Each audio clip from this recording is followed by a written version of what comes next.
Hello दोस्तों, स्वागत है आप सभी का आचार्य जी चैनल पर। आज इस वीडियो में हम बात करने वाले हैं वीकली करंट अफेयर के रिवीजन के बारे में।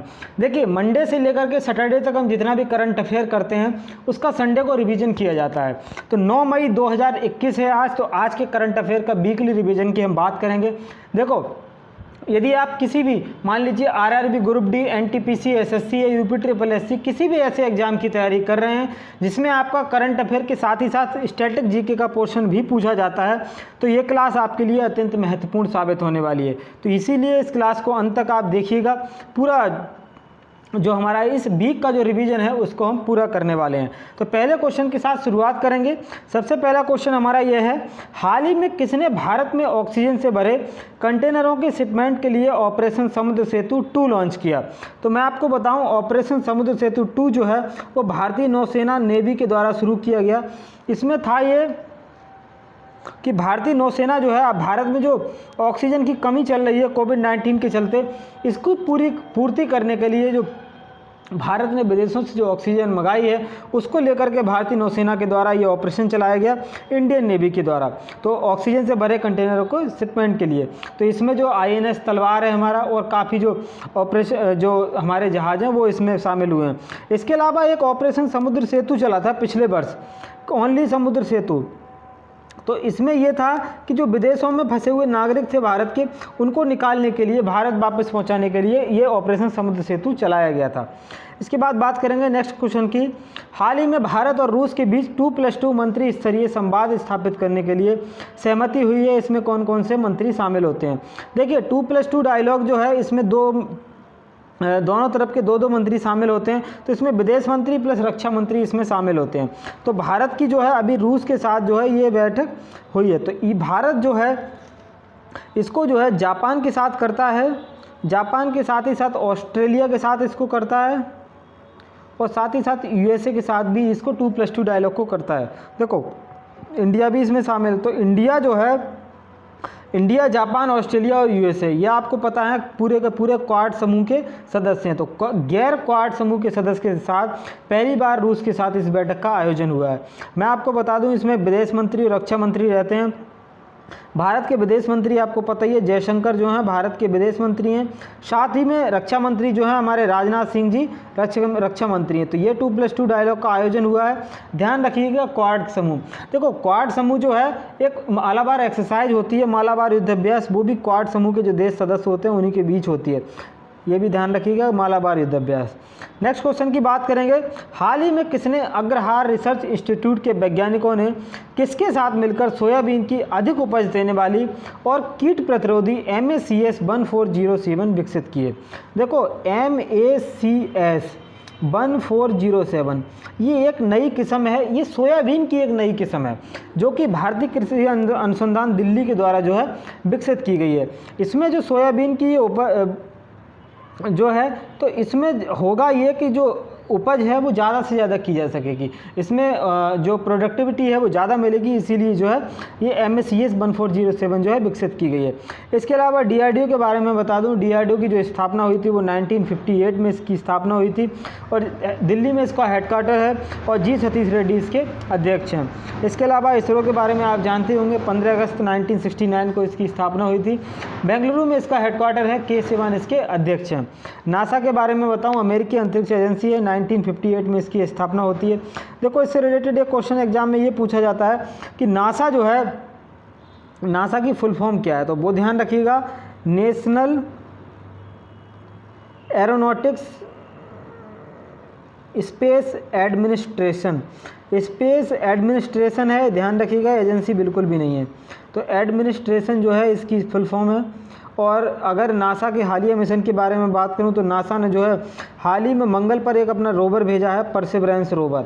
तो ये जो है मंगल की सतह पर उतरा है, और साथ ही साथ इसके एक हेलीकॉप्टर भी गया था, इंजेन्यूटी हेलीकॉप्टर, वो भी मंगल की सतह पर उतरा है। तो ये इसरो का हालिया मिशन था। इसके बाद बात करेंगे, हाल ही में कौन सा देश स्वचालित कारों को सड़कों पर चलाने की अनुमति देने वाला विश्व का पहला देश बना है? देखो, सेल्फ ड्राइविंग वाली जो कार हैं इनको चलाने देने वाली अनुमति देने वाला पहला जो देश बना है वो यूके बना है। इसमें होगा ये, मान लीजिए पूरा रोड है तो इसमें तरह तरह की लेन होती हैं, तो इसमें एक लेन जो होगी वो इसके लिए रिजर्व की जाएगी, उसी लेन पर ये गाड़ी चलने वाली है और ड्राइवर लेस गाड़ी होगी ये। साथ ही साथ जो है स्वचालित कार होगी, ड्राइवरलेस। इसमें जो है सेंसर के द्वारा ही इसमें ब्रेक लगेंगे, सेंसर के द्वारा ही गाड़ी चलेगी। ज़्यादा से ज़्यादा जो स्पीड इसकी हो सकती है वो 7 से 8 किलोमीटर पर घंटा की ही स्पीड हो सकती है, इससे ज़्यादा नहीं। तो यूके जो यूनाइटेड किंगडम है इसकी अनुमति देने वाला विश्व का पहला देश बना है। यूके के बारे में मैं आपको बता दूँ, यूके में जो है 4 देश जो हैं इसमें शामिल होते हैं, ध्यान रखिएगा। स्कॉटलैंड इसी में आता है, इसके साथ ही साथ इंग्लैंड भी इसी में आता है और इसके साथ ही साथ वेल्स भी इसी में आता है। वेल्स के साथ ही साथ नॉर्दर्न आयरलैंड जो है वो भी इसी का पार्ट है, नॉर्दर्न आयरलैंड। और इसकी जो राजधानी है आपको पता ही होगा, लंदन जो है यूके की राजधानी पड़ती है। और इसके साथ ही साथ जो प्रधानमंत्री हैं यहाँ के, बोरिस जॉनसन जो हैं यहाँ के प्रधानमंत्री हैं। और इसके बारे में एक चीज़ और बता दूं, जो यूके है, यूके में ही G7 की 47वीं बैठक जो है आयोजित होने वाली है। और इसके साथ ही साथ जो ग्लासगो, जो COP26 जो होगा, कॉन्फ्रेंस ऑफ पार्टीज़, वो ग्लासगो यूके में ही आयोजित होगी। दोनों को जो है याद रखिएगा, G7 की बैठक और COP26 दोनों ही यूके में होने वाली हैं। प्रधानमंत्री मोदी जी को इसमें इनवाइट किया गया है। साथ ही बात करेंगे किस देश ने robot prototype NEO-01 clear space debris launch किया है। देखो, जो हमारा अंतरिक्ष होता है, मान लीजिए ये अर्थ है, तो अर्थ के ऊपर जो है अंतरिक्ष है, इसमें मान लीजिए कोई भी सैटेलाइट भेजा जाता है तो वो जो है कचरा, अगर मान लीजिए कोई सैटेलाइट जिसका कार्यकाल पूरा हो जाता है, ख़राब हो जाता है, तो वो भी घूमता रहता है इसमें इस तरीके से। तो जब घूमता रहता है तो स्पेस में जो है कचरा हो जाता है। तो इस कचरा को साफ़ करने के लिए एक जो चीन है, चीन ने एक रोबोट प्रोटोटाइप NEO-01 भेजा है। देखो, जो स्पेस का कचरा होता है इसको डेब्रिस कहा जाता है। तो इसको जो है साफ़ करने के लिए, क्लियर करने के लिए चीन के द्वारा ये भेजा गया है। ये चीन का मिशन था। नेक्स्ट क्वेश्चन बात करूंगा, हाल ही में किस राज्य सरकार ने आशीर्वाद योजना के तहत जो राशि है 21,000 से बढ़ा करके 51,000 की मंजूरी कर दी है। देखो, आशीर्वाद जो योजना है वो आप सुन लीजिएगा, इसमें होगा ये कि जो कन्याएं हैं इनकी जो है राशि के लिए, इनकी शादी के लिए जो है कुछ राशि दी जाती है। तो 21,000 पहले दी जाती थी, 21,000 से बढ़ा करके 51,000 कर दी गई है। तो ये जो है ऐसा करने वाला राज्य जो है पंजाब है। पंजाब के मुख्यमंत्री कैप्टन अमरिंदर सिंह ने जो है ये घोषणा की है कि आशीर्वाद योजना के तहत जो मिलने वाली राशि थी उसको 21,000 से बढ़ा करके 51,000 किया जा रहा है। साथ ही बात करेंगे नेक्स्ट क्वेश्चन की, भारत का पहला 3D प्रिंटेड घर जो है वो किसने बनाया था। देखो, 3D प्रिंटेड घर जो है होता ये है, मान इसमें जैसे एक तरीके का कोई भी उसका पूरा सांचा टाइप का बना लिया जाएगा। तो 3D जो सांचा होगा वो बना लिया जाएगा। मान लीजिए ये जैसे मैंने 3D ये ले लेता हूँ, इस तरीके का बना लिया जाएगा। तो इसमें जो भी घर की डिज़ाइन होगी उसको पहले ही इसमें डिज़ाइन कर लेंगे, जो भी इसमें जहाँ भी खिड़की देनी होगी, जहाँ भी गेट लगाना होगा, पूरा डिज़ाइन हो जाएगा। उसके बाद जो हमारा रॉ मटेरियल होता है, मान लीजिए बदरपुर होता है, ईंट होती है, जो भी रोड़ी वगैरह होती है, सब इसमें जो है डाल दिया जाएगा। तो जो है असेंबल जब होगा तो ये घर जो है 5 दिन के अंदर तैयार हो जाएगा, 3D प्रिंटेड घर। तो ऐसा करने वाला जो है IIT मद्रास ने जो है ये प्रयोग किया है, क्योंकि भारत सरकार की ये योजना है 2022 तक हर किसी को घर देना है। तो 2022 तक क्योंकि आज़ादी की 75वां वर्ष जो है 2022 है, तो हर घर को, हर व्यक्ति को जो है घर उपलब्ध कराना है। तो अगर ये मान लीजिए ये सक्सेसफुल हो जाता है तो 2022 तक जो हमारा टारगेट है हर किसी को घर, तो वो जो है पूरा हो जाएगा। इसके बाद बात करेंगे हाल ही में विश्व मजदूर दिवस कब मनाया गया। मैं आपको बता दूं, जो इंटरनेशनल लेबर ऑर्गेनाइजेशन है, विश्व मजदूर संगठन जो है, इसकी स्थापना हुई थी 1 मई 1919 को। तो 1 मई को ही जो है विश्व मजदूर दिवस मनाया जाता है, क्योंकि जो इंटरनेशनल लेबर ऑर्गेनाइजेशन है इसकी स्थापना होती है। इसके बारे में बता दूं, जिनेवा स्विट्ज़रलैंड में जो है इसका हेडक्वार्टर है। देखो, इसके अलावा और डे आप जान लीजिए, 7 अप्रैल जो है WHO का जो स्थापना हुई थी वो 7 अप्रैल 1948 को हुई थी। तो विश्व स्वास्थ्य दिवस जो है 7 अप्रैल को मनाया जाता है।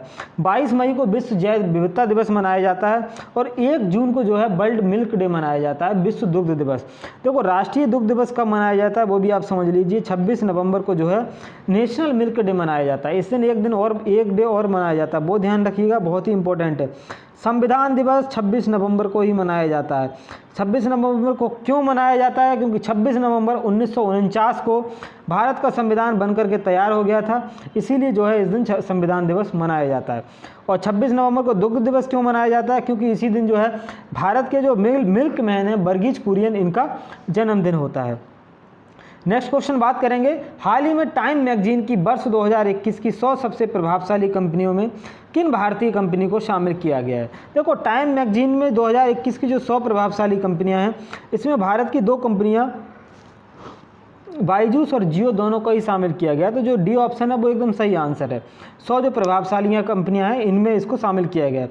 बायजूस आपको पता ही है ऑनलाइन लर्निंग प्लेटफॉर्म है, ये जो है काफ़ी ज़्यादा, इसके जो ब्रांड एम्बेसडर हैं शाहरुख खान है।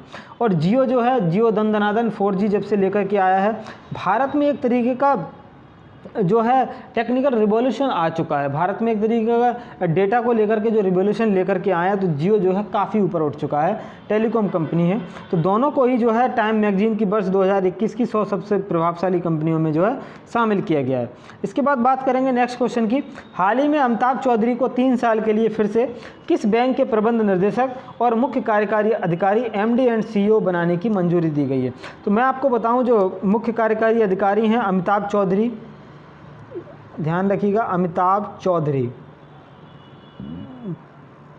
एक्सिस बैंक के जो हैं इनको 3 वर्ष का जो है और MD एंड CEO बनाने की मंजूरी दी गई है। इसके अलावा बात करेंगे SBI के बारे में। देखो, SBI समझ लीजिएगा आप, इसकी जो SBI की जो स्थापना हुई थी वो किस तरीके से हुई थी? 3 बैंक थी, bank of Bombay, bank of Calcutta और बैंक ऑफ मद्रास। उसके बाद इन तीनों बैंकों को मिलकर के एक बैंक बनाई गई, इंपीरियल बैंक ऑफ इंडिया। तो इंपीरियल बैंक ऑफ इंडिया जब बनती है, उसके बाद 1955 में इसका हो जाता है राष्ट्रीयकरण। तो जब राष्ट्रीयकरण होता है तो SBI ये बन जाती है। तो ये SBI इस तरीके से। इसके अलावा बात करूँ मैं सिडबी की, तो सिडबी बैंक जो है small industrial development bank of India है, इसका जो हेडक्वार्टर है वो लखनऊ में स्थित है, ध्यान रखिएगा। इसके अलावा नाबार्ड के बारे में बात करूं तो नाबार्ड की जो स्थापना है वो 1982 में हुई थी। National agriculture bank for rural development, ये जो है 1982 में इसकी स्थापना होती है और इसका जो हेडक्वार्टर है वो मुंबई में स्थित है।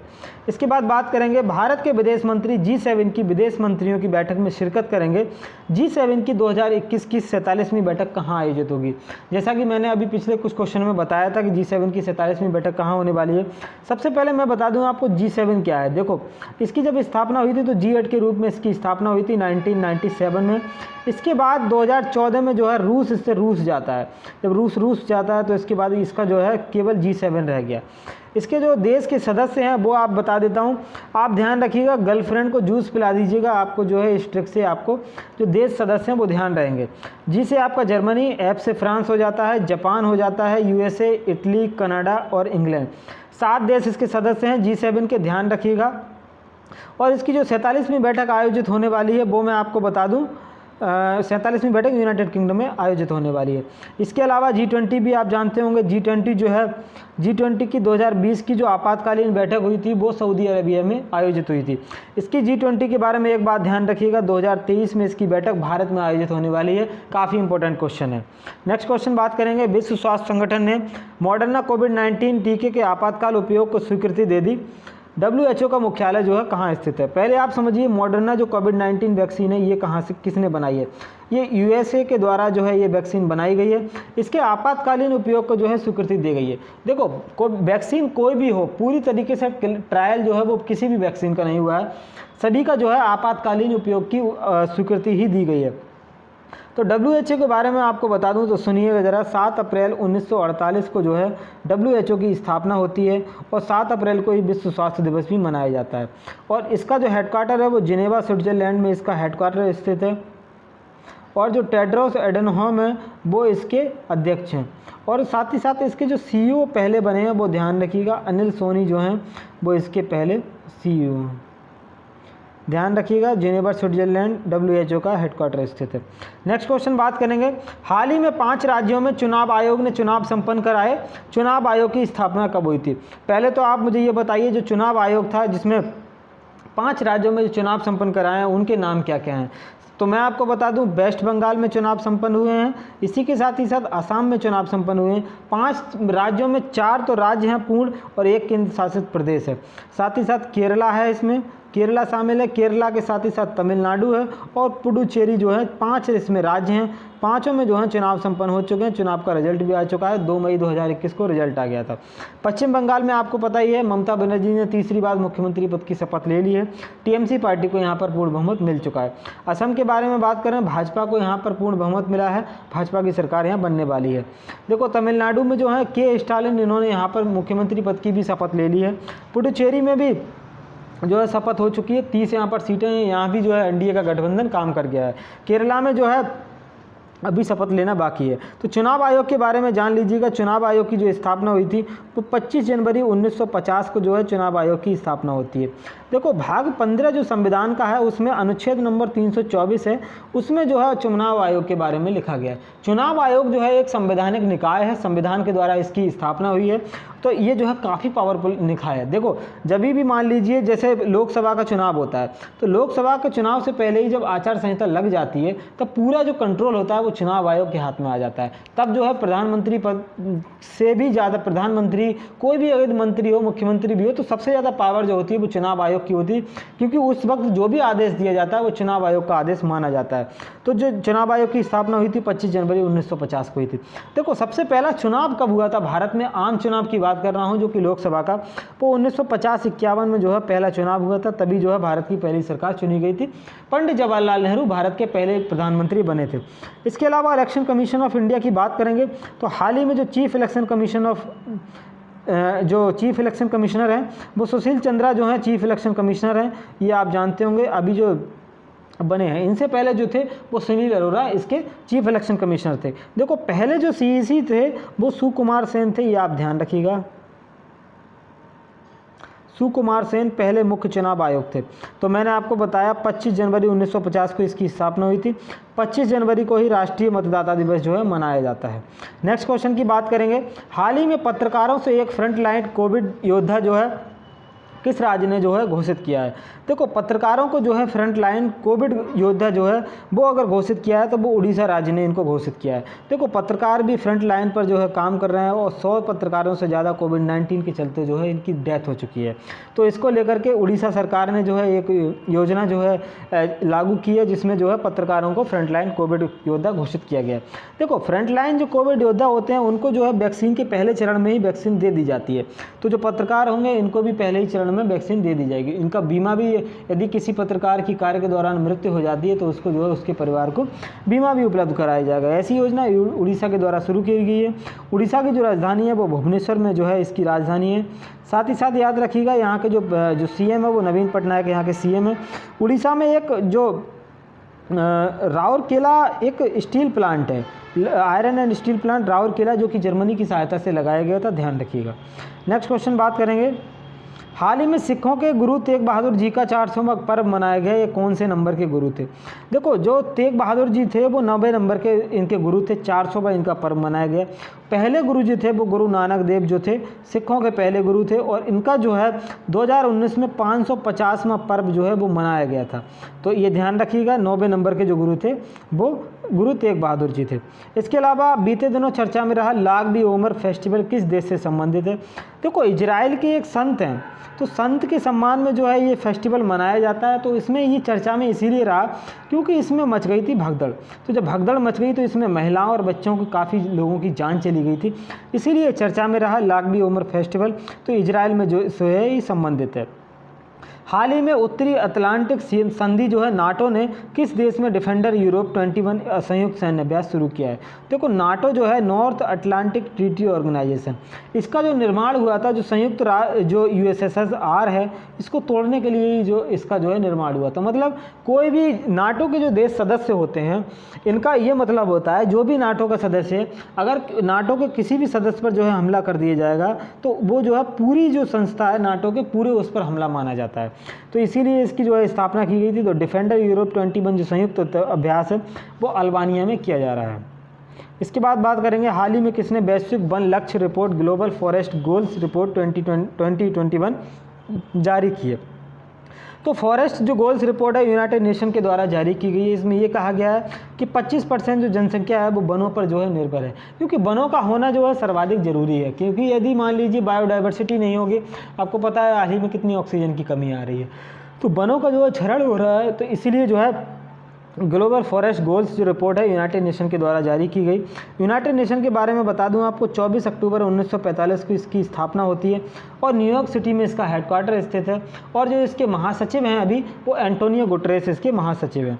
विश्व व्यापार संगठन WTO आप जानते होंगे 1 जनवरी 1995 को इसकी स्थापना होती है और इसकी जो पहली महिला महानिदेशक है वो नागोजी अकोजा-इवेला जो हैं वो इसकी पहली महिला महानिदेशक हैं। WTO के बारे में एक चीज़ और जान लीजिएगा, WTO का 164वां जो नवीनतम देश सदस्य है वो अफगानिस्तान है। अफगानिस्तान जो है इसका नवीनतम सदस्य। ये विश्व व्यापार संगठन में आपको बता रहा था। विश्व स्वास्थ्य संगठन के बारे में यदि बात करूं तो इसकी जो स्थापना हुई थी वो 7 अप्रैल 1948 को हुई थी और इसके जो अध्यक्ष हैं वो टेड्रोस अधनोम इसके अध्यक्ष हैं। एशियन डेवलपमेंट बैंक जो है इसकी हेडक्वार्टर जो है मनीला फिलीपींस में स्थित है। इसके बाद 2 मई 2021 को भारतीय फिल्म के मशहूर निर्माता सत्यजीत रे का 100वां जन्मदिन जो है वो मनाया गया। इन्हें किस वर्ष जो है भारत रत्न दिया गया था? देखो सत्यजीत रे जो थे वो भारत के मशहूर फिल्म निर्माता थे, तो 1992 में इनको जो है भारत रत्न से सम्मानित किया गया था। बात करेंगे PV सिंधु और कनाडाई खिलाड़ी मिशेल ली को अंतर्राष्ट्रीय ओलंपिक समिति के बिलीव इन स्पोर्ट अभियान के लिए एथलीट राजदूत के रूप में नामित किया गया। PV सिंधु ने कब ओलंपिक मेडल जीता था? देखो बिलीव इन स्पोर्ट एक अभियान है। बिलीव इन स्पोर्ट जो अभियान है इसमें जो इंटरनेशनल ओलंपिक कमेटी है इसने PV सिंधु और मिशेल ली दोनों को ही एथलीट राजदूत के रूप में नामित किया गया है। तो इसकी जो PV सिंधु के बारे में बता दूं, इन्होंने जो है 2016 में जो है सिल्वर मेडल जीता था। 2016 में जो रियो ओलंपिक हुआ था उसमें सिल्वर मेडल जीता था इन्होंने, इसीलिए इनको सिल्वर गर्ल भी कहा जाता है। इसके अलावा मैं आपको बता दूं भारत की ओर से पहली भारतीय महिला जो ओलंपिक में मेडल जीती वो 2000 में जो सिडनी ओलंपिक हुआ था उसमें कर्णम मलेश्वरी के द्वारा जो है पहला ओलंपिक मेडल जीता गया था महिलाओं के द्वारा। इसके अलावा एकमात्र भारत में जो गोल्ड आया है वो आप ध्यान रखिएगा, अभिनव बिंद्रा एकमात्र भारत में गोल्ड है जो कि सिंगल श्रेणी में आया है और वो जो है 2008 का जो बीजिंग ओलंपिक था उसमें आया था। नेक्स्ट क्वेश्चन बात करेंगे, न्यायमूर्ति प्रफुल्ल चंद्र पंत को राष्ट्रीय मानवाधिकार आयोग NHRC के कार्यकारी अध्यक्ष के रूप में नियुक्त किया गया। NHRC की स्थापना जो है कब हुई थी? देखो नेशनल ह्यूमन राइट कमीशन, इसकी फुल फॉर्म जो होती है वो नेशनल ह्यूमन राइट कमीशन जो है वो इसकी फुल फॉर्म होती है। तो इसकी जो स्थापना हुई थी वो 1993 में जो है इसकी स्थापना होती है। तो इसके जो अध्यक्ष हैं वो न्यायमूर्ति प्रफुल्ल चंद्र पंत को चुना गया है। नेक्स्ट क्वेश्चन बात करेंगे, 4 मई 2021 को भारत में चल रहे IPL के 14वें सीजन को टाल दिया गया। IPL 14 का स्पॉन्सरशिप कौन है? तो आपको पता ही होगा IPL जो 14 था वो कोविड-19 के चलते जो है इसको टाल दिया गया। देखो कोविड-19 के चलते काफ़ी चीज़ें जो हैं अच्छी किसी भी देश के पक्ष में चीज़ें नहीं जा रही हैं, तो इसको लेकर के ये जो वीवो है इसका स्पॉन्सर था, तो कई खिलाड़ी जो हैं इसमें पॉजिटिव पाए गए थे, इसीलिए जो है IPL को टाल दिया गया था। इसके अलावा मैं बता दूं IPL 14 जो है पूरे देश में भारत भर में सभी राज्यों में नहीं हो रहा था, ये सिर्फ 6 शहरों में जो है इसका आयोजन चल रहा था। IPL 13 के बारे में बात करूं तो IPL 13वां नंबर का जो पिछले वर्ष जो IPL 2020 में आयोजन हुआ उसका संयुक्त अरब अमीरात में इसका आयोजन हुआ था और मुंबई इंडियंस ने जो है इसको इसकी 5वीं बार इसको जीता था और पर्पल कैप जो है इसमें KL राहुल को मिला था और जो ये ऑरेंज कैप था पर्पल कैप कागिसो रबाडा को मिला था। इसके अलावा मैं आपको कुछ और बता दूं, इसमें जो IPL 14 जो है इसमें कुछ बने हुए रिकॉर्ड अगर आप जानना चाहें तो वो मैं आपको बता देता हूं। जैसे रविंद्र जडेजा हैं, रविंद्र जडेजा ने जो IPL 2021 अभी चल रहा था इसमें क्या किया था, एक ही ओवर में 37 रन मारने का रिकॉर्ड बनाया था। साथ ही साथ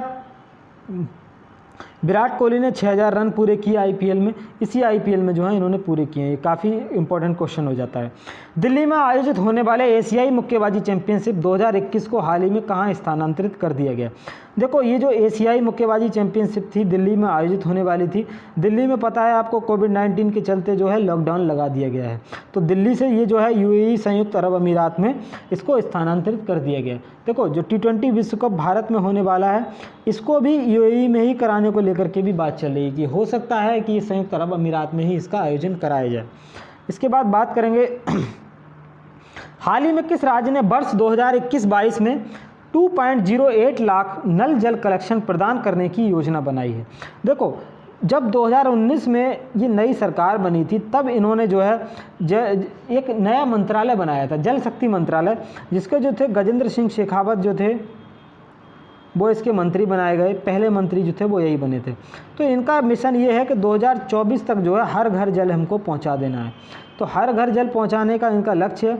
तो हर 100% हर घर जल जो पहुंचाने वाला पहला जो राज्य है वो है गोवा, ये आप ध्यान रखिएगा। तो 2021-22 में जो 2.08 लाख नल जल कलेक्शन है वो हिमाचल प्रदेश के द्वारा किया गया है। इसके बाद बात करेंगे, हाल ही में भारतीय सेना ने किस राज्य में पहला हरित सौर ऊर्जा दोहन संयंत्र का उद्घाटन किया है। तो ये जो हरित सौर ऊर्जा दोहन संयंत्र है इसका उद्घाटन जो है वो सिक्किम में किया गया है। सिक्किम जो है भारत का पहला जैविक राज्य भी है, ध्यान रखिएगा। और सिक्किम जो है, पहले सिक्किम जो था वो भारत का हिस्सा नहीं था। सिक्किम को जो है सिक्किम भारत का 22वां राज्य बना 1975 में। तो 1975 में ही सिक्किम भारत का राज्य बना है, 22वां राज्य बना था सिक्किम। तो इसमें जो है एक यूनेस्को की साइट स्थित है, मिक्स साइट, एकमात्र भारत की जो मिक्स साइट है वो, जिसका नाम मैं आपको बता दूं तो कंचनजंगा जो है वो एकमात्र मिक्स साइट है जो कि सिक्किम में स्थित है। इसके अलावा बात करेंगे नेक्स्ट क्वेश्चन के बारे में। हाल ही में कोविड-19 के कारण आम आदमी पार्टी के विधायक ने दिल्ली में राष्ट्रपति शासन लगाने की मांग की। भारतीय संविधान के किस अनुच्छेद में राष्ट्रपति शासन का प्रावधान है। देखो, दिल्ली में हालात जो हैं कोविड-19 के चलते काफ़ी ख़राब हो चुके हैं, जिसको लेकर के आम आदमी की जो पार्टी है, आम आदमी की पार्टी की ही सरकार है दिल्ली में। तो इन्होंने ही कहा कि आप जो है दिल्ली में राष्ट्रपति शासन लगा दीजिएगा। देखो, भारत में जो आपातकाल है वो जो भाग पार्ट जो है संविधान का, भाग नंबर 18 में जो है आपातकाल के बारे में वर्णन है। इसमें 3 आर्टिकल होते हैं, 100 होता है 352, 356 याद रखिएगा, और 360। 352 जो होता है ये होता है राष्ट्रीय आपातकाल। नेशनल इमरजेंसी जो होती है ये 3 ही कारणों से लगाई जा सकती है। या तो कोई एक्सटर्नल एग्रेशन हो जाए, या कोई युद्ध की स्थिति बन जाए, मान लीजिए कोई बाहर से आक्रमण आ जाता है, या फिर एक्सटर्नल एग्रेशन हो जाता है, या युद्ध की स्थिति बन जाती है, या सशस्त्र विद्रोह हो जाता है। तो इन 3 आधारों पर जो है नेशनल इमरजेंसी जो है लगाई जा सकती है 352 के तहत। लेकिन 1975 में आपको पता है कि इस जो आर्टिकल है इसका सबसे ज़्यादा दुरुपयोग किया गया था। लोकतंत्र के ऊपर काला धब्बा यदि मैं आपको बताऊं तो 25 और 26 जून 1975 को जो इंदिरा गांधी की सरकार थी इसने इमरजेंसी लगाई थी। ये भारतीय लोकतंत्र के ऊपर सबसे बड़ा काला धब्बा है, जो कि भारतीय लोकतंत्र के इतिहास से कभी भी इसको नहीं मिटाया जा सकता है। तो जो है इसके बाद जब संविधान संशोधन किया गया तो जो 352 में जो पहले था आंतरिक अशांति भी जो था इसका एक मैटर था, तो आंतरिक अशांति को इसमें ख़त्म कर दिया गया। अब आंतरिक अशांति के ऊपर जो है भारत में आपातकाल नहीं लगाया जा सकता है, क्योंकि इंदिरा गांधी ने इसका पूरा दुरुपयोग किया था। केवल और केवल अपनी सत्ता बचाने के लिए इंदिरा गांधी ने आपातकाल भारत में लगाया था। इसके बाद बात करेंगे अनुच्छेद नंबर 356 के बारे में। इसका जो दुरुपयोग है सबसे ज़्यादा इसी का दुरुपयोग किया जाता है, अनुच्छेद नंबर 356 का।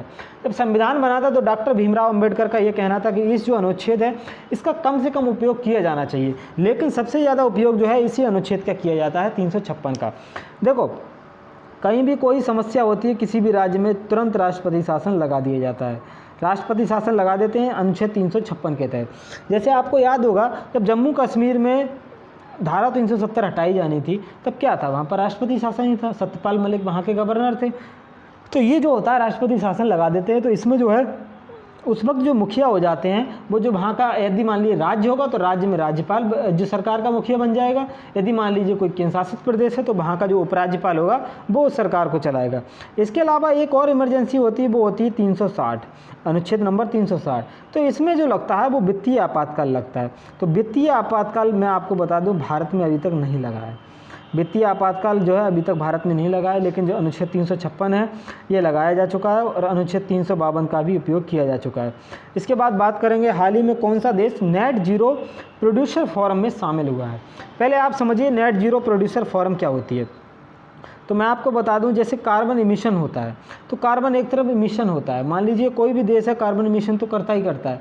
तो इसका ये कहना है कि हम जितना कार्बन इमिशन करेंगे उतना ही कार्बन का जो इमिशन है उसको कम भी करेंगे, घटाएंगे। तो कुल मिलाकर के जो हमारा नेट होगा वो नेट हमारा जीरो होने वाला है। तो नेट जीरो इमिशन की बात की गई है, तो इसमें अमेरिका, कतर, कनाडा ये तो पहले ही इसके देश के इसमें सदस्य थे। सऊदी अरब जो है इसका नया सदस्य इस फोरम में शामिल हुआ है। नेट जीरो प्रोड्यूसर फोरम में नया देश जो शामिल होने वाला है वो सऊदी अरब इसमें शामिल हुआ है। नेक्स्ट क्वेश्चन की बात करेंगे, हाल ही में किसे order of the rising sun award से सम्मानित किया गया? तो ये जापान का तीसरा सर्वोच्च नागरिक सम्मान है, थर्ड सर्वोच्च नागरिक सम्मान। ये श्यामला गणेश जो है इनको दिया गया है।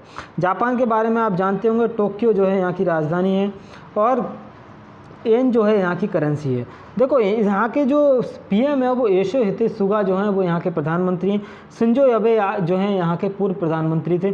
इनको शिंजो अबे को ध्यान रखिएगा, इनको जो है 2020 का भारत का दूसरा सर्वोच्च नागरिक सम्मान यानी कि पद्म विभूषण से सम्मानित किया गया है और ये स्वास्थ्य कारणों से जो है जापान के प्रधानमंत्री पद से इनको हटना पड़ा था। इसके बाद मनमोहन सिंह आप जानते होंगे भारत के पूर्व प्रधानमंत्री हैं। प्रणब मुखर्जी जो है इनकी मृत्यु हो चुकी है और इनको 2019 में भारत रत्न अवार्ड से भी सम्मानित किया गया था। नेक्स्ट क्वेश्चन की बात करेंगे, हाल ही में किसे आरबीआई ने डिप्टी गवर्नर बनाने की मंजूरी दे दी है? देखो सबसे पहले आरबीआई को समझ लीजिएगा। आरबीआई की जो स्थापना है, इसका जो एक्ट आया था वो 1934 में इसका एक्ट आया था। इसकी स्थापना 1 अप्रैल 1935 को इसकी स्थापना हो जाती है।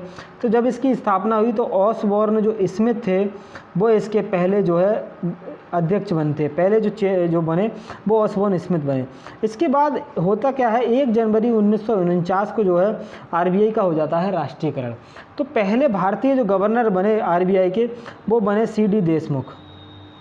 इसके साथ ही साथ अभी जो आरबीआई के गवर्नर हैं वो शक्तिकांत दास जो हैं वो आरबीआई के अभी हाल ही में गवर्नर हैं और इनका नंबर मैं आपको बता दूं 25वें नंबर के जो हैं आरबीआई के गवर्नर हैं। इसके साथ ही साथ 4 जो होते हैं इसमें डिप्टी गवर्नर होते हैं। इन्हीं में जो है नई की अभी नियुक्ति की गई है, टी रविशंकर जो है इनकी नई नियुक्ति की गई है। इनसे पहले और जो इसके डिप्टी गवर्नर है वो ध्यान रखिएगा क्योंकि क्वेश्चन पूछा जाता है। एमडी पात्रा, मुकेश जैन, राजेश्वर राय ये जो भी हैं ये भी हैं आरबीआई के डिप्टी गवर्नर ही हैं। इसके बाद बात करेंगे नेक्स्ट क्वेश्चन के बारे में, हाल ही में कांगो ने इबोला के प्रकोप से समाप्ति की घोषणा की। ये जो है कहाँ स्थित है? देखो मैं बता दूँ आपको, इबोला जो होती है एक बहुत ही खतरनाक बीमारी है, वायरस जनित बीमारी है। इसमें होता ये है कि नसों से जो है ब्लीडिंग होने लगती है। तो नसों से इंटरनल भी ब्लीडिंग होती है और एक्सटर्नल भी ब्लीडिंग होती है। तो इबोला जो है इसकी घोषणा जो है कांगो ने की है। तो कांगो जो है अफ्रीका में स्थित है। ये जो बीमारी काफ़ी खतरनाक है, नसों से जो है इसमें ब्लीडिंग होने लगती है, अफ्रीका में ये स्थित है। इसके बाद बात करेंगे, हाल ही में steel authority of India SAIL 100 मूल्यवान फर्मों में शामिल हुआ। सेल की पहली महिला महानिदेशक कौन है? मैं आपको बता दूं, सेल जो है steel authority of India Bharat की महारत्ना कंपनी में से एक है। भारत में जो महारत्ना कंपनियों की संख्या है वो 10 है। 10 में से एक जो है स्टील अथॉरिटी ऑफ इंडिया भी इसी का हिस्सा है। तो इसकी पहली जो महिला निदेशक बनाई गई हैं वो सोमा मंडल को इसकी पहली महिला निदेशक बनाया गया है। इसके अलावा रेखा मेनन के बारे में बताऊं तो नेस्कॉम है, नेस्कॉम की जो पहली महिला अध्यक्ष हैं वो रेखा मेनन को बनाया गया। सस्मिता लेंका को बता दूं ओडिशा की ये वन अधिकारी हैं, एशिया एनफोर्समेंट एनवायरनमेंट का अवार्ड इनको दिया गया। कर्णम मल्लेश्वरी के बारे में आप बात ध्यान रखिएगा, भारत की पहली महिला हैं जिन्होंने भारत के लिए ओलंपिक मेडल जीता था, कर्णम मल्लेश्वरी ने। एक बात और ध्यान रखिएगा, इन्होंने जो है ओलंपिक 2000 में सिडनी ओलंपिक में जो है ये मेडल जो है जीता था। नेक्स्ट क्वेश्चन बात करेंगे, हाल ही में अमेरिका ने भारत को कितने P8I पेट्रोल विमान और संबंधित उपकरणों की बिक्री को मंजूरी दी है? तो 6 जो हैं उपकरण हैं इनकी मंजूरी दी है। आप ध्यान रखिएगा, P8I जो है ये जो विमान है ये नौसेना के विमान है, ये ध्यान रखना, ये एयरफोर्स के विमान नहीं है। तो ये नौसेना में जो है ये शामिल हुए हैं, ये ध्यान रखने वाली चीज़ है। तो ये इसमें होगा ये कि ये जो है मान लीजिए बॉर्डर की तरफ कोई भी खतरा आने वाला है भारतीय सीमा की तरफ, तो उसको जो है ये पहले ही पता लगा देंगे और उसको जो है निष्प्रभावी कर देने वाले हैं। इसके बाद बात करेंगे, 5 मई 2021 को ममता बनर्जी ने मुख्यमंत्री पद की शपथ ली, कौन सी बार मुख्यमंत्री बनी है? तो मैं आपको बता दूं पश्चिम बंगाल के जो चुनाव हैं इनका भी रिजल्ट आ चुके हैं। 294 टोटल यहाँ पर लेजिस्लेटिव असेंबली की सीट्स थी, जिसमें 292 सीटों पर तो जो है इलेक्शन हुआ, जिसमें से टीएमसी पार्टी ने जो है 213 सीटें जीत ली थी। भाजपा पार्टी को 77 सीटें मिली थी। ममता बनर्जी जो इनकी सबसे बड़ी पार्टी थी, इनको जो है पूर्ण बहुमत मिला, लेकिन ममता बनर्जी अपनी सीट हार गई थी, ध्यान रखिएगा इस चीज़ का। और ये भी ध्यान रखिएगा, नंदीग्राम से जो ममता बनर्जी हारी थी, नंदीग्राम का जो संग्राम था वो काफ़ी रोचक था, दिलचस्प था, क्योंकि यहाँ पर जो इनके अपोजिट में खड़े हुए थे वो थे शुभेंदु अधिकारी, जिनसे ममता बनर्जी अपनी सीट हारी हैं, लेकिन हार कर भी मुख्यमंत्री बन गई हैं। ये देखो सोचने वाली बात है, मतलब हारी हैं फिर भी मुख्यमंत्री बनी है। देखो होता ये है, भारतीय संविधान में ये लिखा गया है कि आप जो है सीएम पद की शपथ ले सकते हैं, लेकिन आपको 6 माह के भीतर वहाँ की राज्य की विधानसभा या विधान परिषद का सदस्य होना जरूरी है। वहाँ पर विधान परिषद तो है नहीं, विधानसभा है, तो विधानसभा का सदस्य जो है इनको होना पड़ेगा 6 माह के अंदर। यदि ये ऐसा नहीं कर पाती हैं तो इनकी जो प्रधानमंत्री पद है इससे ये इनको खुद ही इस्तीफा देना होगा। तो अब देखो आगे आने वाले समय में क्या होता है। या तो इसमें यह होगा कि जो ममता बनर्जी के जो 213 विधायक हैं उसमें से ये किसी एक को इस्तीफा दिलाएंगी और जो है उस पर ये चुनाव जीत के आएंगी, या 292 सीटों पर चुनाव हुए हैं, 2 सीटें खाली हैं, इन पर भी ये चुनाव लड़ सकती हैं। तो आने वाले टाइम में देखने वाली बात होगी। लेकिन ख़ास बात ये है कि ममता बनर्जी ने जो है तीसरी बार यहाँ पर मुख्यमंत्री पद की शपथ ली है, तीसरी बार ये मुख्यमंत्री बनी है और लगातार तीसरी बार ये मुख्यमंत्री बनी है बंगाल की। बात करेंगे नेक्स्ट क्वेश्चन की। भारत और यूनाइटेड किंगडम के मध्य द्विपक्षीय वर्चुअल समिट का आयोजन हुआ, इसमें कितने वर्षों का रोड मैप तैयार किया गया। देखो इंडिया और यूके के मध्य जो है एक द्विपक्षीय वर्चुअल समिट हुआ जिसमें प्रधानमंत्री मोदी और जो यूके के प्रधानमंत्री थे बोरिस जॉनसन, दोनों लोगों ने भाग लिया। तो इसमें 10 वर्षों का रोड मैप तैयार किया गया। रोड मैप जो था 2030 तक का तैयार किया गया, तो 10 वर्षों तक का इसमें रोड मैप तैयार किया गया। यूके के बारे में आप जानते होंगे, लंदन यहाँ की राजधानी है और साथ ही साथ यहाँ पर जो है जो G7 की 47वीं बैठक है वो भी यहीं पर आयोजित होने वाली है। साथ ही साथ COP 26 जो होगा ग्लासगो में आयोजित होगा, वो भी यूके में ही आयोजित होने वाला है। बात करेंगे नेक्स्ट क्वेश्चन की। हाल ही में किस राज्य और केंद्र शासित प्रदेश में पहली बार अनुच्छेद 311 का उपयोग किया गया। देखो अनुच्छेद 311 होता क्या है, पहले तो ये समझ लीजिएगा।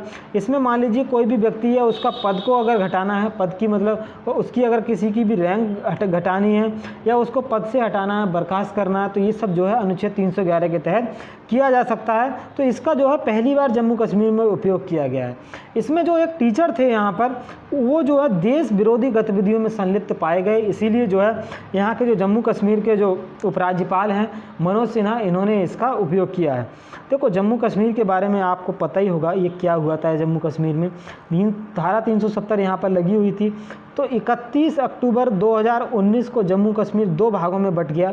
एक तरफ तो जम्मू कश्मीर केंद्र शासित प्रदेश बनाया गया, दूसरी तरफ लद्दाख जो है केंद्र शासित प्रदेश बना दिया गया। तो जम्मू कश्मीर के जो पहले उपराज्यपाल बने वो बने थे गिरीश चंद्र मुर्मू और इसके जो राज्यपाल R.K. माथुर जो बने थे। इसके अलावा जम्मू कश्मीर के अभी जो उपराज्यपाल हैं वो मनोज सिन्हा हैं। इन्होंने ही अनुच्छेद 311 का पहली बार उपयोग किया है। यहाँ के जो टीचर हैं उनको यहाँ पर से बर्खास्त किया है। हाल ही में तमिलनाडु में जाइलोफिस दीपिकी नाम की एक प्रजाति, किसकी प्रजाति जो है ये खोजी गई है। मैं आपको बता दूं ये एक सांप की नई प्रजाति है जो कि जाइलोफिस दीपिकी तमिलनाडु में खोजी गई है, तमिलनाडु में। इसके अलावा एक आपको पता होगा सिस्टूरा हिरण्यकेशी, ये क्या खोजी गई थी, ये एक मछली खोजी गई थी। ये कहाँ खोजी गई थी, ये महाराष्ट्र में खोजी गई थी और उद्धव ठाकरे के छोटे बेटे तेजस ठाकरे ने इसको खोजा था। तमिलनाडु के बारे में बता दूं आपको, तमिलनाडु में भी अभी चुनाव जो हैं संपन्न हो चुके हैं और तमिलनाडु के मुख्यमंत्री पद की शपथ जो है यहाँ पर स्टालिन ने ले ली है। स्टालिन जो हैं जो करुणानिधि हैं उनके बेटे हैं। 234 यहाँ पर लेजिस्लेटिव असेंबली की सीट थी। कल तमिलनाडु के बारे में एक चीज़ और ध्यान रखिएगा, मीनाक्षी मंदिर जो है वो तमिलनाडु में ही स्थित है। मीनाक्षी मंदिर और मदुरई में जो है ये स्थित है। मदुरई में बैगई नदी के किनारे जो है स्थित है। माँ पार्वती का ये जो है मंदिर है, जो मीनाक्षी मंदिर है। इसके अलावा बृहदेश्वर मंदिर भी है जिसको राजराज मंदिर भी कहते हैं और जो भगवान शिव का जो है ये मंदिर है। और ये जो है कहाँ स्थित है वो मैं आपको बताऊं तो तंजावुर में जो है ये बृहदेश्वर मंदिर स्थित है। देखो दोनों ही क्वेश्चन एग्जाम में पूछे गए हैं। मीनाक्षी मंदिर कहाँ स्थित है ध्यान रखिएगा, मदुरई में बैगई नदी के किनारे स्थित है। इसके अलावा यदि आपसे पूछा जाता है बृहदेश्वर मंदिर कहाँ स्थित है, वो तंजावुर में स्थित है, तमिलनाडु में ही। इसको राजराज प्रथम ने बनवाया था बृहदेश्वर मंदिर को, और जो है इसको भगवान शिव का ये जो है मंदिर है। नेक्स्ट क्वेश्चन मैं आपको बताऊं, 3 मई 2021 को जम्मू कश्मीर के पूर्व राज्यपाल का निधन हो गया। ये कौन थे आपको बताऊं, जगमोहन मल्होत्रा जो थे, इनके ये पूर्व राज्यपाल थे। दिल्ली के भी ये उपराज्यपाल रहे थे, साथ ही साथ ये केंद्रीय मंत्री भी रहे थे। तो इनका निधन हो गया 3 मई 2021 को कोविड-19 के चलते ही। मनोज सिन्हा आपको पता है जम्मू कश्मीर के अभी हाल ही में उपराज्यपाल हैं। गिरीश चंद्र मुर्मू जम्मू कश्मीर के पहले उपराज्यपाल थे।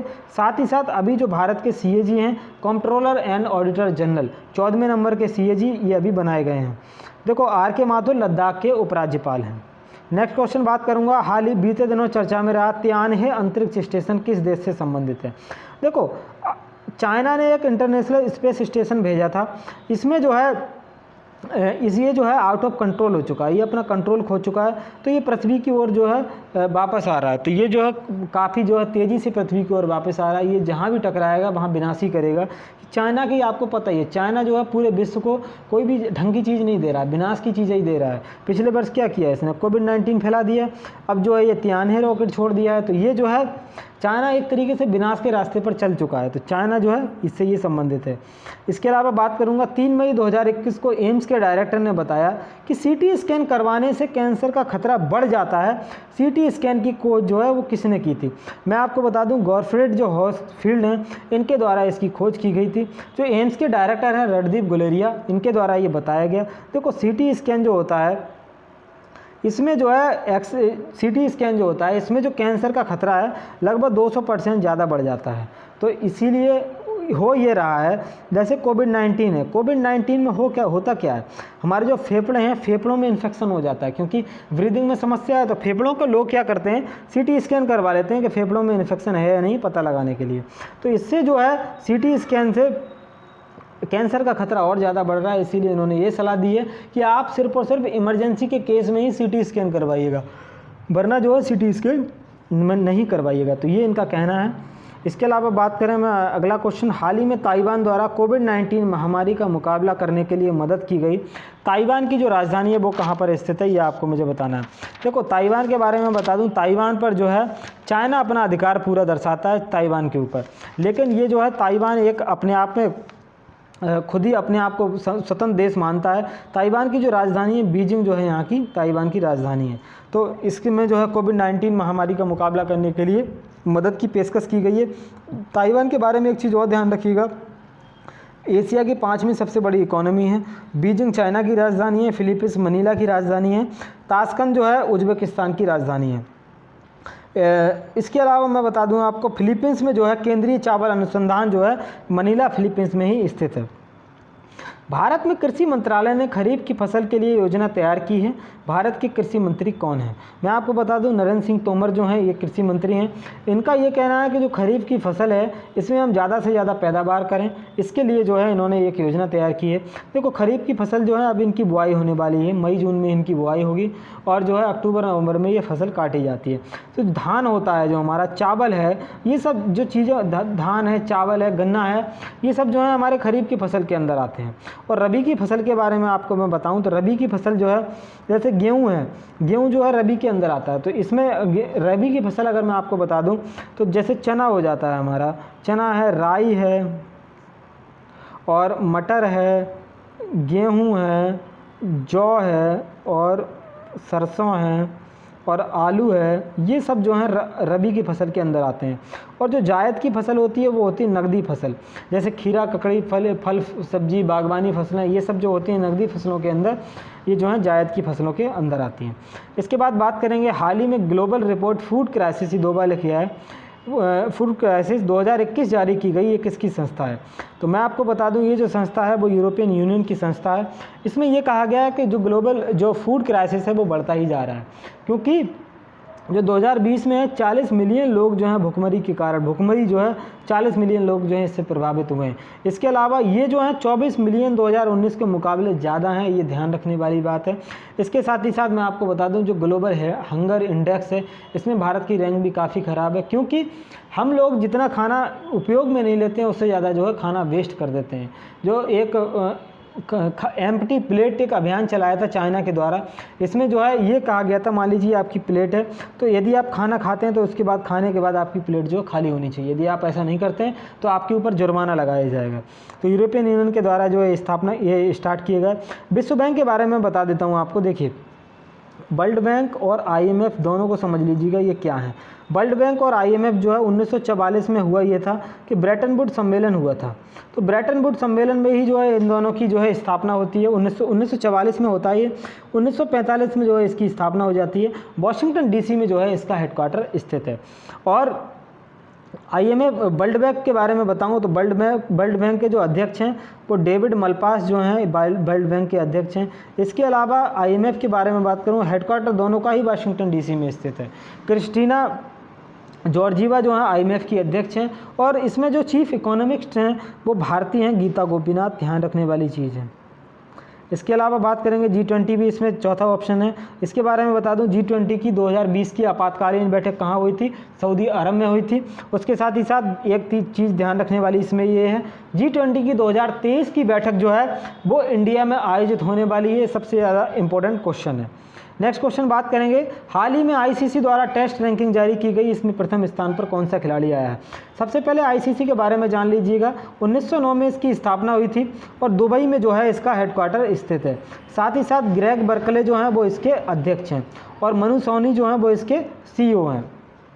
तो आईसीसी दुबई में है, तो दुबई में ही आपको पता होगा IPL 13 का आयोजन किया गया था संयुक्त अरब अमीरात में, जिसको मुंबई इंडियंस ने जो है 5वीं बार जीता था। तो जो टेस्ट रैंकिंग जारी की गई है इसमें फर्स्ट स्थान पर तो केन विलियमसन आए हैं, दूसरे स्थान पर स्टीवन स्मिथ हैं, विराट कोहली का स्थान 5वें नंबर का है, ध्यान रखने वाली चीज़ है। चौथे नंबर पर मार्निस लबुशेने हैं, थर्ड नंबर पे, और चौथे नंबर पर जो है जो रूट हैं। तो पहले नंबर पर केन विलियमसन है, विराट कोहली बिल्कुल भी नहीं है। इसके अलावा ओडीआई रैंकिंग की अगर मैं बारे में बता दूं आपको, तो ओडीआई रैंक में जो फर्स्ट नंबर पे हैं वो पाकिस्तान के खिलाड़ी हैं बाबर आजम, और सेकंड नंबर पर जो हैं वो विराट कोहली हैं, और इसी के साथ थर्ड नंबर पर जो है वो रोहित शर्मा आते हैं। T20 में जो सर्वश्रेष्ठ खिलाड़ी है वो है डेविड मलान, सबसे जो है इसकी बेस्ट रैंकिंग जो है वो डेविड मलान की ही है। नेक्स्ट क्वेश्चन बात करूंगा, हाल ही में G7 के विदेश मंत्रियों की वर्चुअल बैठक आयोजित हुई। G7 की 47वीं बैठक कहाँ आयोजित होगी? तो ये क्वेश्चन मैं पहले भी आपको बता चुका हूँ। इसकी जो बैठक आयोजित होने वाली है G7 की यूनाइटेड किंगडम में होगी। नेक्स्ट क्वेश्चन बात करेंगे, हाल ही में सशस्त्र बलों द्वारा कोजीत ऑपरेशन शुरू किया गया, इस ऑपरेशन का नेतृत्व जो है वो किसके द्वारा किया जा रहा है?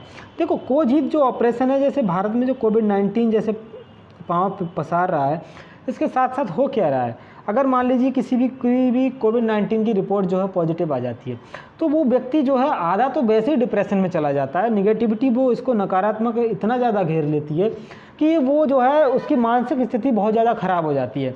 तो कोजीत ऑपरेशन जो है वो इसी को लेकर के चलाया जा रहा है कि लोगों को जो है नकारात्मकता जो है उसके विचार से बाहर निकाला जा सके, पॉजिटिविटी के उसमें लेकर के आया जाए। तो ये माधुरी कनिटकर हैं सशस्त्र बलों की, इनके द्वारा इसको शुरू किया गया है। तो ध्यान रखिएगा, कोजीत ऑपरेशन जो है कोविड-19 के दौरान जो नेगेटिविटी है उसको हटाने के लिए इसको शुरू किया गया है। सस्मिता लंका के बारे में बता दूं, उड़ीसा की वन अधिकारी हैं, मैंने अभी बताया भी था। एशिया इन्फोर्समेंट एनवायरनमेंट का अवार्ड इनको दिया गया। रेखा मेनन नेस्कॉम की पहली महिला अध्यक्ष बनी। फातिमा बीबी के बारे में एक बात ध्यान रखिएगा, सुप्रीम कोर्ट की पहली महिला जज फातिमा बीबी हैं। इसके साथ ही साथ हाई कोर्ट की पहली महिला चीफ जस्टिस लीला सेठ हैं। और एक बात और ध्यान रखिएगा, पहली महिला जज पूछी जाए भारत की तो वो अन्ना चांडी हैं। तो इन्हों ही क्वेश्चन अलग अलग हैं, ध्यान रखने वाले हैं। नेक्स्ट क्वेश्चन बात करेंगे, हाल ही में नेहरू जूलॉजिकल पार्क में एशियाई शेर संक्रमित पाए गए, ये कहाँ स्थित है? मैं आपको बता दूं, जो नेहरू जूलॉजिकल पार्क है वो हैदराबाद में स्थित है। जो एशियाटिक लॉयन है वो जो है संक्रमित पाए गए हैं। देखो, जानवरों में अगर ये कोविड-19 फैल जाता है तो ये काफ़ी ज़्यादा चिंता की बात हो जाएगी, क्योंकि भारत में आपको पता है कि जो भारत के प्रमुख वैज्ञानिक हैं उन्होंने घोषणा की है कि अब जो है थर्ड वेव भी जो है इसकी कोरोना की आने वाली है। तो यदि मान लीजिए ये जानवरों में भी फैल जाता है, तब ये जो है रोकना बहुत ही ज़्यादा मुश्किल हो जाएगा, क्योंकि पशुओं की वैक्सीन जो है भारत में उपलब्ध नहीं है। पशुओं की वैक्सीन, जो पहली वैक्सीन जो है पशुओं के लेकर के जो उपलब्ध कराई गई है वो रूस के द्वारा उपलब्ध कराई गई है, ध्यान रखिएगा। हाल ही में किस राज्य और केंद्र शासित प्रदेश ने कोरोना संकट को देखते हुए 72 लाख राशन कार्ड धारकों को 2 महीने का मुफ्त राशन देने की घोषणा की है? मैं आपको बताऊं, दिल्ली ने जो है ऐसा करने की घोषणा की है। तो 72 लाख राशन कार्ड धारक हैं, उनको 2 महीने का जो राशन है वो मुफ्त में उपलब्ध कराया जाएगा। दिल्ली सरकार ने इसकी घोषणा की है। नेक्स्ट क्वेश्चन बात करेंगे, हाल ही में किस राज्य में 10 करोड़ साल पुराने डायनासोर की हड्डियों के जीवाश्म मिले हैं? तो ये जो मिले हैं ये मेघालय में जो है ये जीवाश्म मिले हैं। मेघालय की जो खासी पहाड़ी है, गारो खासी जयंतिया, ये 3 पहाड़ियाँ हैं मेघालय के अंदर, तो इसमें जो है ये मिले हैं। इसके बाद बात करूं, 5 मई 2021 को सुप्रीम कोर्ट की 5 जजों की संवैधानिक पीठ ने मराठा आरक्षण को असंवैधानिक करार दे दिया। इस संविधान पीठ की अध्यक्षता किसने की थी, ये आपको मुझे बताना है। देखो, मराठा आरक्षण जो था इसको सुप्रीम कोर्ट ने असंवैधानिक करार दे दिया। इसका कारण ये था, देखो, कोई भी राज्य जो है रिजर्वेशन ज़्यादा से ज़्यादा जो है 50% ही दे सकता है। ऐसा कहा गया था 1992 के इंदिरा साहनी केस में कि आप जो है आरक्षण ज़्यादा से ज़्यादा 50% ही दे सकते हैं। तो सुप्रीम कोर्ट का ये कहना है कि जो इंदिरा साहनी केस है 1992, इस पर पुनर्विचार करने की कोई भी आवश्यकता नहीं है। तो इसकी जो अध्यक्षता की वो अशोक भूषण के द्वारा इसकी अध्यक्षता की गई और जो मराठा आरक्षण था उसको असंवैधानिक करार दे दिया गया। शरद अरविंद बोबड़े के बारे में बताऊं, 47वें नंबर के चीफ जस्टिस ऑफ इंडिया थे और 48वें नंबर के जो अभी हाल ही में चीफ जस्टिस ऑफ इंडिया हैं उनका नाम NV रमन्ना है, ध्यान रखिएगा। इंदु मल्होत्रा सुप्रीम कोर्ट की महिला जज हैं। फातिमा बीबी सुप्रीम कोर्ट की पहली महिला जज थी, ध्यान रखिएगा। हाल ही में टोक्यो ओलंपिक को रोकने के लिए एक ऑनलाइन कैंपेन चलाया गया। यह कौन सा ओलंपिक है ये आपको मुझे बताना है। मैं आपको बता दूं 32वें नंबर का ओलंपिक है। 2020 में यह आयोजन होना था लेकिन कोविड-19 के चलते इसको आगे टाला गया। 2021 में देखिए, लेकिन ये हो पाता है नहीं हो पाता ये देखने वाली बात होगी।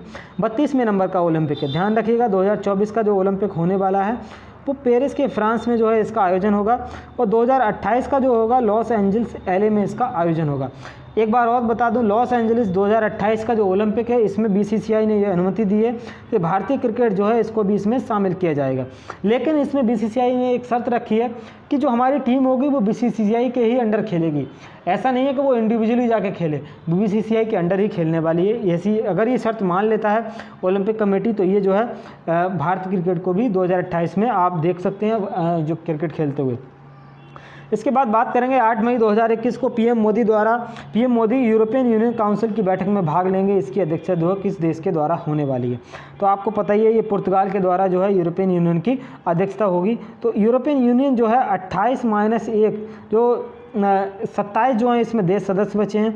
इसमें ब्रेग्जिट हुआ था 2020 में, जो यूके था वो यूरोपियन यूनियन से बाहर हो गया। तो यूरोपियन यूनियन जो है इसमें 27 देश अब सदस्य बचे हैं और एक जो बाहर हो गया था यूनाइटेड किंगडम, इससे बाहर निकल गया था। इसके अलावा बात करेंगे नेक्स्ट क्वेश्चन की। हाल ही में बॉर्डर रोड ऑर्गेनाइजेशन ने अपना 61वां स्थापना दिवस मनाया। इसकी स्थापना कब हुई थी तो मैं आपको बता दूं 7 मई 1960 को बॉर्डर रोड ऑर्गेनाइजेशन सीमा सड़क संगठन इसकी स्थापना होती है। देखो सीमा सड़क संगठन होता क्या है, ये जो बॉर्डर होते हैं उन पर जो है रोडों का निर्माण करता है। जैसे नेपाल बॉर्डर, भूटान बॉर्डर और जो म्यांमार हो गया, चाइना हो गया, इन सब बॉर्डर पर जो है BRO जो है अपना रोड जो है निर्माण करता है, काफ़ी ज़बरदस्त काम करता है। इसके अलावा मैं बता दूं इसके जो अध्यक्ष हैं वो राजीव चौधरी BRO के अध्यक्ष हैं। 7 मई 1960 को इसकी स्थापना हुई थी। 61वां स्थापना दिवस इसने मना लिया है। हेडक्वार्टर इसका ध्यान रखिएगा, नई दिल्ली में इसका हेडक्वार्टर। एक ध्यान रखने वाली इसमें चीज़ और है, BRO जो है बॉर्डर रोड ऑर्गेनाइजेशन जो है रक्षा मंत्रालय के अधीन आता है, ये ध्यान रखिएगा। नेक्स्ट क्वेश्चन है, हाल ही में DMK पार्टी के मुख्य प्रमुख तमिलनाडु के CM पद की शपथ किसने ली है तो MK स्टालिन जो है DMK पार्टी के हैं, जो इन्होंने जो है इसकी सदस्य की पदक जो है प्रधानमंत्री पद की मुख्यमंत्री पद की जो है शपथ ली है। 234 जो है यहाँ पर लोकसभा की सीट्स हैं। DMK पार्टी जो है यहाँ पर इनको बहुमत प्राप्त है तो MK स्टालिन यहाँ पर मुख्यमंत्री बन चुके हैं। अशोक गहलोत तो आप जानते होंगे राजस्थान के जो है मुख्यमंत्री हैं। शिवराज सिंह चौहान जिनको मामा कहा जाता है मध्य प्रदेश के मुख्यमंत्री हैं। उद्धव ठाकरे ये जो है महाराष्ट्र के मुख्यमंत्री हैं। इसके बाद बात करेंगे किस राज्य में जलकुंभी से बायोडिग्रेडेबल मुरहन योगा चटाई विकसित की जा रही है।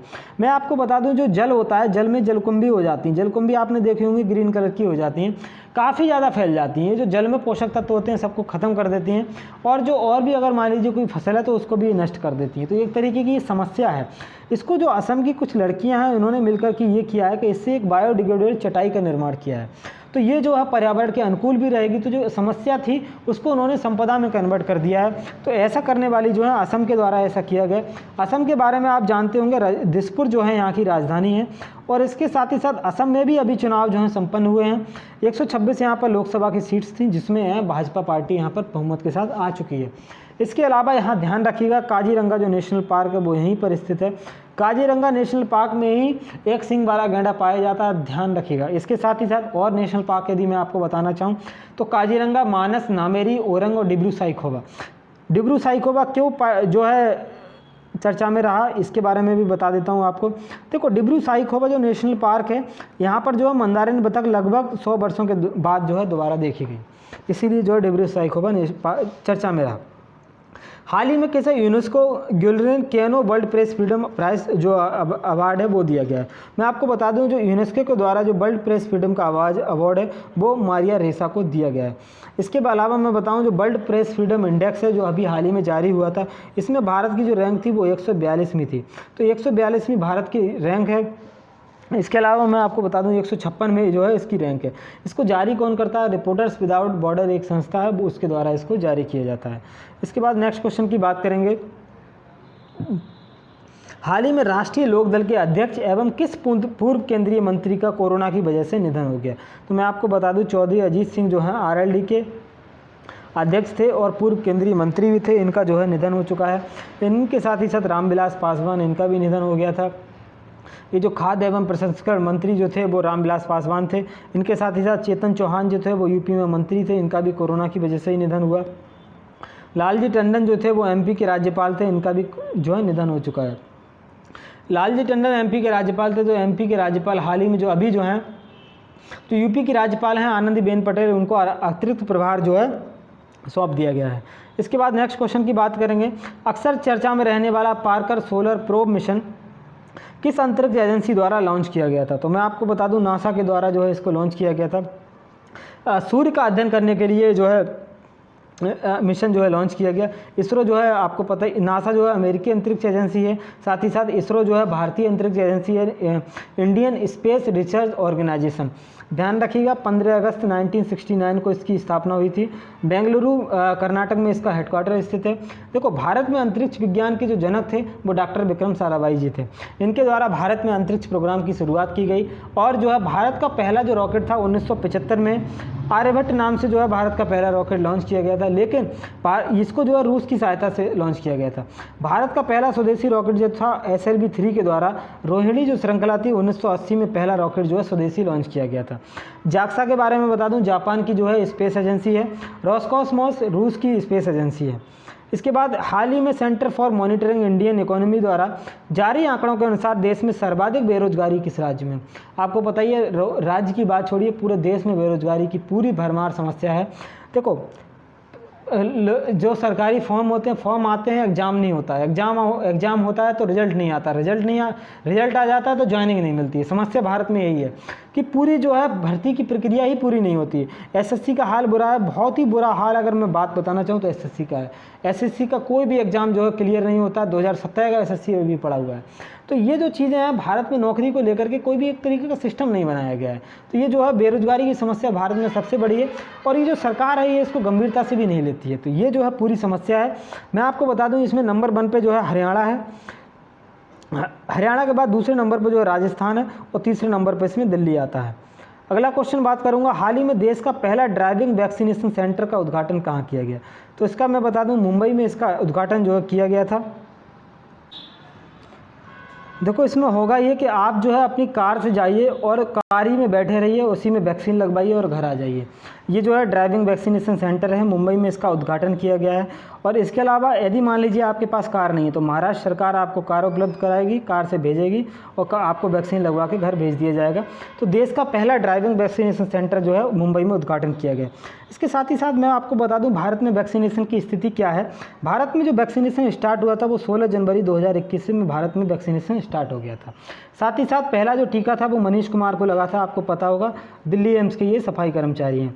देखो भारत में जो वैक्सीन है वो 2 वैक्सीन लग रही हैं अभी, जो 2 भारत के ही द्वारा निर्मित है, कोविशील्ड और एक कोवैक्सीन। तो कोविशील्ड जो है वो सीरम इंस्टीट्यूट पुणे में बना रहा है, इसको ऑक्सफोर्ड एस्ट्राजेनेका के साथ मिलकर के बनाया जा रहा है। कोवैक्सीन पूरी तरीके से स्वदेशी वैक्सीन है। इसके बारे में बता दूं जो भारत बायोटेक है हैदराबाद, इसके द्वारा इसको जो है बनाया जा रहा है। तो एक और वैक्सीन है स्पुतनिक V जो है, इसको रूस के द्वारा दिया गया, तो इसको भी भारत में जो है अनुमति दी जा चुकी है, इसका भी भारत में उपयोग किया जा रहा है। तो भारत में वैक्सीनेशन का कार्य चल रहा है और इसको जो है वैक्सीनेशन जो है 1 मई से जो है 18 से प्लस के जो व्यक्ति हैं वो भी लगवा सकते हैं, वो भी लोग लगवा सकते हैं। तो ये भी स्टार्ट किया जा चुका है, आप रजिस्ट्रेशन कर सकते हैं coWIN.gov.in पे और जो है वैक्सीन आप लगवा सकते हैं। इसी के साथ बात करेंगे नेक्स्ट क्वेश्चन की। हाल ही में भारत सरकार के प्रधान वैज्ञानिक ने कोरोना की तीसरी लहर को लेकर के सचेत किया है, ये कौन है? देखो मैं आपको बता दूं भारत सरकार के प्रधान वैज्ञानिक हैं विजय राघवन। इनका ये कहना है कि कोरोना की 3rd वेव आनी ही आनी है, इसको आप रोक नहीं सकते। इसको लेकर के बस ये कर सकते हैं, आप तैयारी कीजिए, ऑक्सीजन की समस्या है इसको निपटाइए, भारत में अस्पतालों की हालत जो है उसको ठीक कीजिए। ये सब चीज़ें जो है चेताया है, क्योंकि विजय कोरोना की जो 2nd वेव है यही इतनी खतरनाक है, भारत से यही नहीं चली जा रही। आपको पता होगा 4 लाख के लगभग जो है डेली केसेस कोरोना के आ रहे हैं।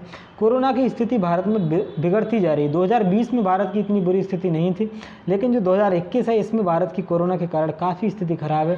डेथ रेट बहुत ज़्यादा है, आप देख रहे होंगे इतने ज़्यादा समस्या आ रही है। ऑक्सीजन को लेकर के इतनी समस्या आ रही है, ऑक्सीजन को लेकर के जो ऑक्सीजन संयंत्र है वो भी लगाए जा रहे हैं, साथ ही साथ ऑक्सीजन विदेशों से भी सहायता ली जा रही है। तो कोरोना के चलते जो है, इसी के लिए सुप्रीम कोर्ट ने केंद्र सरकार से कहा है कि आप ऑडिट करके बताइए कि आपके पास जो है कितनी ऑक्सीजन की व्यवस्था है। और दिल्ली हाई कोर्ट ने भी केंद्र सरकार को फटकार लगाई है। तो इसको लेकर के जो है कोरोना की जो थर्ड वेव है इसको लेकर के काफ़ी ज़्यादा चिंता है, क्योंकि कोरोना की अगर थर्ड वेव आती है तो इसमें जो है बच्चे भी प्रभावित हो सकते हैं। ये ध्यान रखने वाली चीज़ है। देखो, कोरोना की जो फर्स्ट वेव थी इसमें तो जो है जो बुजुर्ग लोग थे, 65 से ऊपर के लोग थे, उनको ज़्यादा प्रभाव किया था। और जो सेकंड वेव है, सेकंड वेव में आपको पता है जो युवा लोग हैं, यूथ है, इसको ज़्यादा प्रभावित किया है इसने, सेकंड वेव ने, क्योंकि डेथ रेट इसमें बहुत ही ज़्यादा है। इसके अलावा जो थर्ड वेव यदि आती है तो इसमें बच्चे भी प्रभावित हो सकते हैं, और ये जो है काफ़ी खतरनाक साबित हो सकती है। तो विजय राघवन जो है भारत के प्रधान वैज्ञानिक हैं, इन्होंने कहा है कि कोरोना की तीसरी लहर है, इसको लेकर के सचेत किया है। के सिवान जो हैं इसरो के अध्यक्ष हैं, इसरो के चेयरमैन हैं। इसके अलावा जी सतीश रेड्डी जो हैं वो DRDO के चीफ हैं। इसके अलावा माधवन नायर के बारे में बता दूं, जो भारत का पहला जो चंद्रयान 1 लॉन्च हुआ था उस वक्त जो इसके अध्यक्ष थे वो माधवन नायर थे। तो थैंक यू दोस्तों, आज के लिए इतना ही। Goodbye and have a nice day.